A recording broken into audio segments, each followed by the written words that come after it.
Hello everyone, welcome you all to this new video. So in my previous videos we had started with the concept of antennas where we have discussed with the basics of antenna and its parameters, and in the previous video we had discussed with one more parameter that is called as beam area and directivity.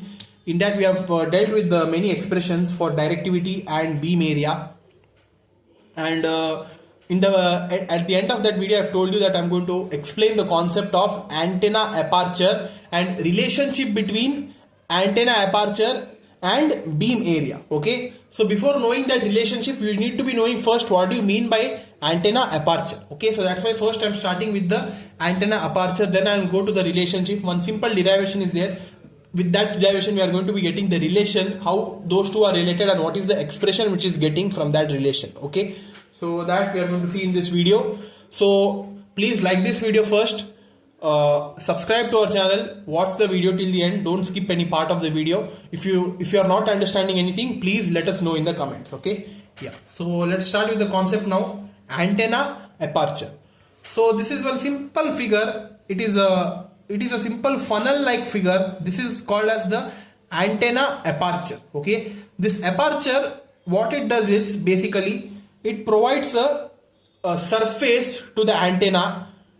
You have seen antennas, right, in normal life and all. How it happens? It is having one cross sectional surface through which the radiation would be happening with respect to those cross surfaces. Here that is called as antenna aperture, where the direction of propagation of the radiated signals would be passing through this antenna aperture, and whatever the necessary radiated signals, it would be traveling in a particular direction as given here. Okay, so that's why this antenna aperture plays a very important role in the radiation of signals. Okay, so this is that figure here. You see here it consists of two side walls, and this is the direction of propagation of a plane wave which is generated through the radiated signals, and this is A of P, that is called as aperture. Okay, so that is given by P by S. So this expression noted down. Now let us see the concept of antenna aperture. Area through which the power is radiated or received is called as the aperture of the antenna. Okay, area through which power is radiated or received. You see here, this is that area through which the power is radiated or the power is received. Radiated means from this the radiation of signal is happening.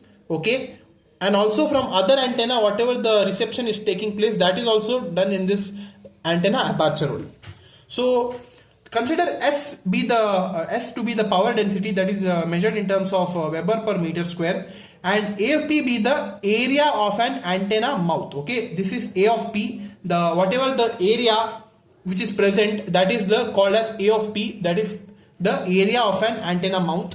So the total power absorbed by this is given by P of absorbed, that is power is given by AP into S here. Okay, what do you mean by S? S is called as the power density. So the power extracted from the passive wave is proportional to the aperture. So that's why it is given by AP is equal to P divided by S. Okay, so the total power is represented as whatever the area into the density, that is the total power. So with respect to this expression we are getting the power extracted from the passive wave or the whatever the radiated signal, that is same as passive wave only, that is proportional to the aperture, that is AP is equal to P by S. So this is all about basics of antenna aperture. So we are having types of simple types of aperture here which you need to be knowing. So for this explanation is not there, but if you know it, it is well and good. So the first type is effective aperture. So this we are going to be discussing in today's video also, that is effective aperture, that is represented as A suffix E. Then we have a physical aperture, that is A suffix P. Then we have collective aperture, that is A suffix C. Scattering aperture, A suffix S. And loss aperture, A suffix L. So these are the types of apertures. So now let us get to the what do you mean by aperture efficiency and how it is given as. You see here how it is given as aperture efficiency epsilon AP, it is given by AE by AP. Okay, where AE is the effective aperture and AP is the whatever the area of the antenna mouth. So this is the efficiency of that aperture. Note that for a horn antenna and parabolic reflector antenna, aperture efficiencies are in the range of 50% to 80%. So it means that the whatever the effective aperture is there, that is double or more than double to that of the aperture area. Okay, so that's why the range of the efficiencies are around 50 to 80%. That is, it is strictly greater than 50%. So that's why the antenna aperture would be double that of the area, right? So this is in case of a horn antenna or the PR antenna, that is also called as parabolic reflector antenna. So this is all about aperture efficiency. Now let us get to the actual concept of the video, that is the relationship between antenna aperture A suffix E and beam area. Okay, how these two are interrelated to each other. With one cross-sectional diagram I have shown you, and we have one expression, one simple derivation is there, so that we are getting that expression. Let us see that now.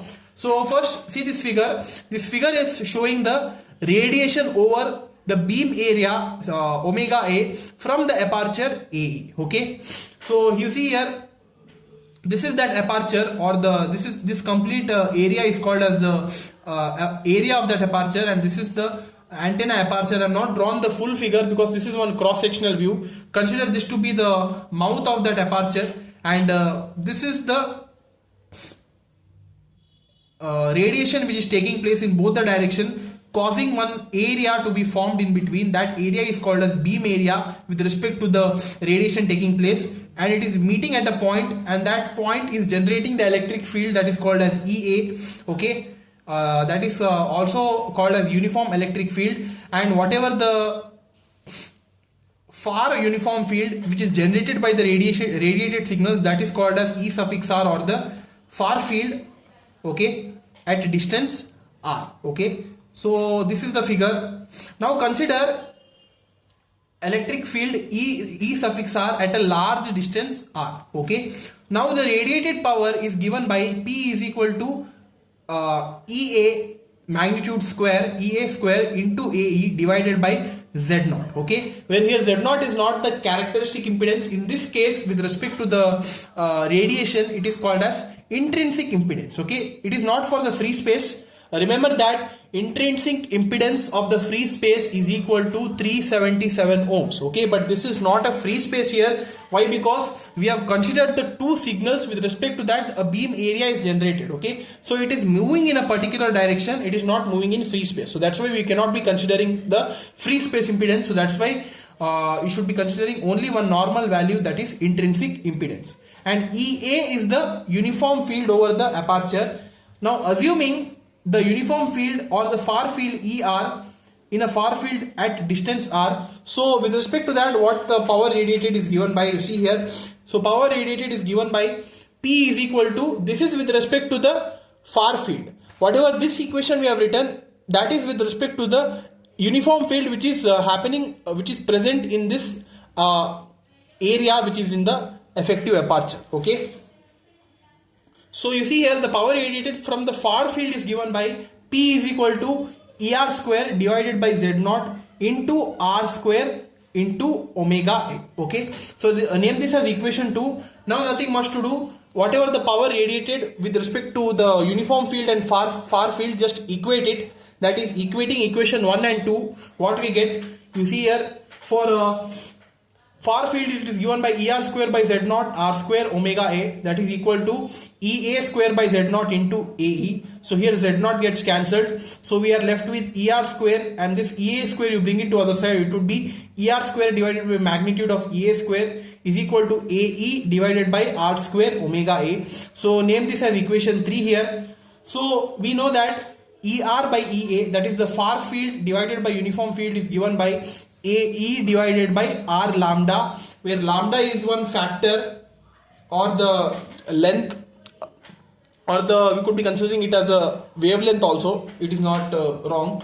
So ER by EA, it is given by this formula. You need to be remembering AE divided by R lambda. So name this as equation 4. Now what you do is you substitute this equation 4 in this equation, that is equation 3. So here we have ER square, so that would be AE square divided by R lambda, so it's a square, so R square lambda square, that is equal to AE divided by R square omega A. Again R square gets cancelled, so we are left with AE by lambda square. Here one AE term gets cancelled here, so that's why we are left with AE by lambda square is equal to 1 by omega square. Therefore lambda square would be equal to omega A AE. Okay, so this is the relationship between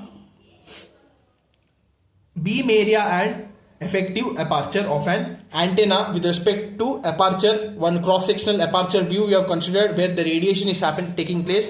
With respect to that, what is the relationship between antenna aperture, effective aperture and the beam area? It is represented by lambda square is equal to omega A into A. Okay, so this expression is required, very important. So for this one equivalent circuit they have mentioned it, that is this is one load RL and one radiation resistance, and these are the incident wave planes which is taking place in the dipole antenna. Here they have considered one dipole antenna, and for that the equivalent circuit is represented like this. When we are having the load resistance, the power which is getting radiated through that load resistance is given by S into A times E, where S is the power density and AE is the antenna aperture. Okay, so for this the equivalent circuit you see here RL, and we are having one voltage source which is